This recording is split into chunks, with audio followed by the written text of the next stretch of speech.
a dashboard, a custom dashboard for ourselves. There's a couple ways you can do it. One, from Data Messenger, you can just ask a simple query. Let's just go app rewards by party. Let's just say yesterday.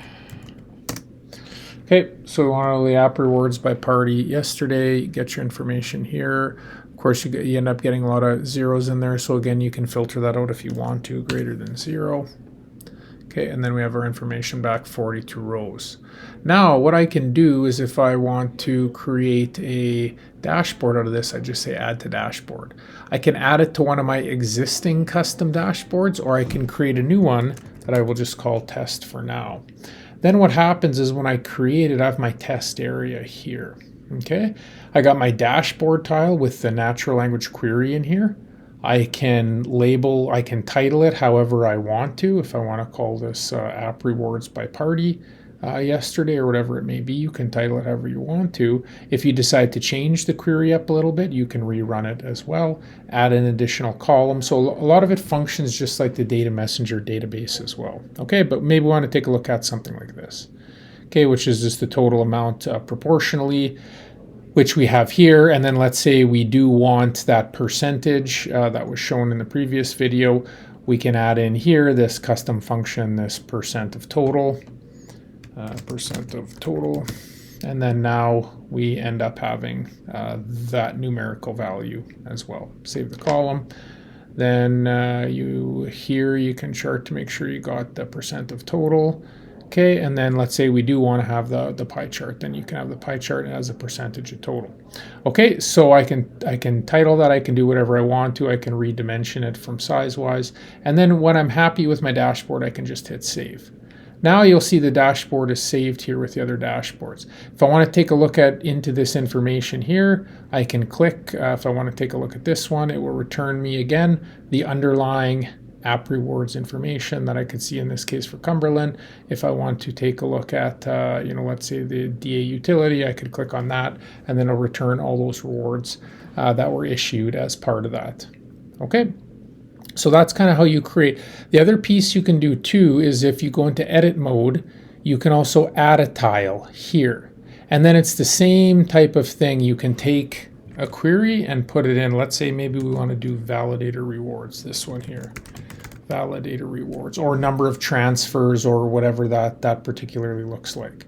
Okay, you set it up there, you run the query, and now you get your information back from here. Okay, you can again pick different visualizations.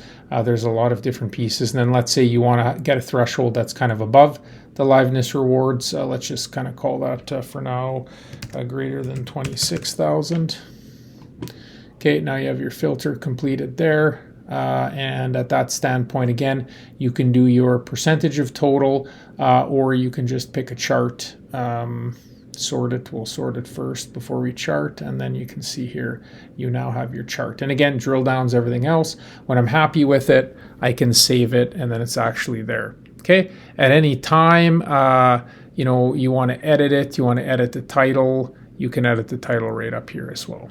Okay, so that's custom dashboards. You can build them from Data Messenger or directly in here. And then you have your general dashboards as well. So these are ones that are just everybody has access to. They can utilize them. It's got all the drill downs and all that other type of information as well. If you're looking at certain transfers from different providers as an example.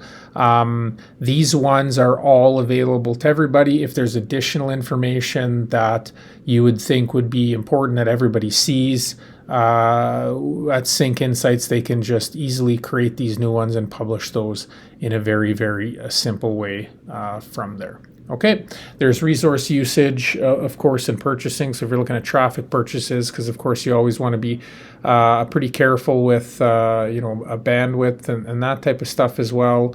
You can look at the providers or really the app minting here.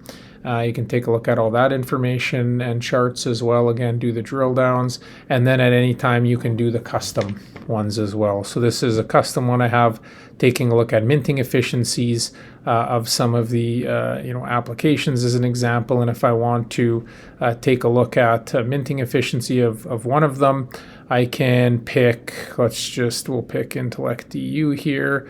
and then I can select on that. It will do the drill down. It will go grab all of the information. So basically each of the different rounds, how many app coupons was issued to them, the number of app rewards they got, and then of course it does the calculation on the app minting efficiency from there. So you'll be able to see a lot of that information too. These are custom ones I built, but I'm happy to share the queries associated with those as well. And again, these can be changed up. You can put them in charts if you want them sorted from top to bottom.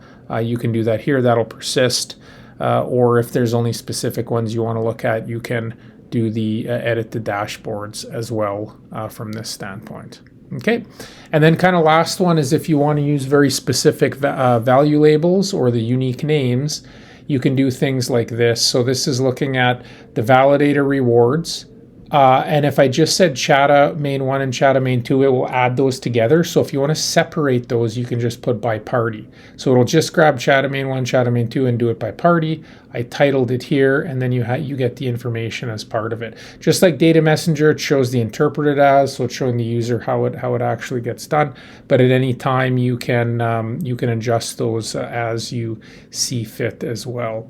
And then the other piece, which works both in dashboards and Data Messenger, is sometimes you get really long party IDs. So if there's a particular long one to type out, you'll see the right click to copy. So I can right click that. It's copied now, and then if I want to take a look at, let's say, all transfers, this hour, or let's say this hour 4, and then I just paste it in there, right, for that particular party from there. And then I do, in the case of transfers, want to mention provider, right, because there's also senders and receivers. So now if I did that information, you'll see it right-clicked it. It shows me here, this is the one I'm looking for, and I have all of that type of information. Then at any time during a query session, if I want to lock this, if I'm building dashboards, then I can just paste that in, and then what it'll do is it'll say, okay, well, I know this string here. I see it as a node, a provider party. I see it as a sender party, and then one can pick those, which then locks the filter, which just means any question you ask will automatically come up with this. You don't have to ask it every single time. So there's a few different ways to get the information you need. And again, at any time with the list data, you can chart this totally different as well. So if you want to take a look at fees or anything like that, you can chart it. And then when you want to create the dashboard out of it, you can just add it to the dashboard area as well.